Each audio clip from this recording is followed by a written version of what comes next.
రాష్ట్రాభివృద్ధి కోసం సీఎం చంద్రబాబు నిరంతర కృషి చేస్తున్నారన్నారు ఎమ్మెల్యే జగన్నాథేశ్వర రెడ్డి.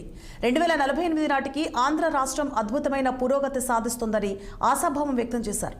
కర్నూలు జిల్లా ఎమ్మిగనూరులో స్వచ్ఛాంధ్ర స్వచ్ఛ దివస్ కార్యక్రమంలో ఎమ్మెల్యే జయనాగేశ్వర రెడ్డి పాల్గొన్నారు. ప్రజలపై చెత్త పన్ను తీసివేసి చెత్త నుండి సీఎం చంద్రబాబు సంపద సృష్టిస్తున్నారని ఎమ్మెల్యే జయనాగేశ్వర రెడ్డి అన్నారు. కొన్ని దేశాలు వ్యర్థాలతో అద్భుతాలు సృష్టిస్తున్నాయని, ఏపీలో కూడా స్వచ్ఛ దివస్ కార్యక్రమంతో మంచి ఫలితాలు సాధించాలని ఆకాంక్షించారు ఎమ్మెల్యే బివి జయనాగేశ్వర రెడ్డి.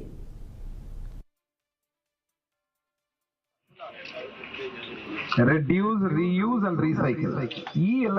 ఈ చెత్తని దాన్ని రెడ్యూస్ చేయడము, తగ్గించడం, దాన్ని మళ్ళా రీయూజ్ చేయడం, దాన్ని రీయూజ్ అంటే రీసైకిల్ చేసి దాన్ని కొత్త ప్రోడక్ట్ చేయడం. నేను చెప్పినది ఇది చాలా వినూత్నమైన ప్రోగ్రాం. నేను మళ్ళీ చెప్తున్నా, గత ప్రభుత్వం చెత్త మీద పన్నేసి ప్రజలకు ఇబ్బంది పెడితే చెత్తని కూడా సంపదగా సృష్టిస్తారంటే చాలా మంది నవ్వుతున్నారు. ఈ ఆలోచన జ్ఞానం లేనటువంటి వ్యక్తులకు దాన్ని ఏం మాట్లాడాలో తెలియక ఈ రోజు వాళ్ళ బుర్రల్లో చెత్త ఎక్కువైపోయింది. ఆ చెత్తను కూడా రీసైకిల్ చేయాలనుకుంటున్నాను.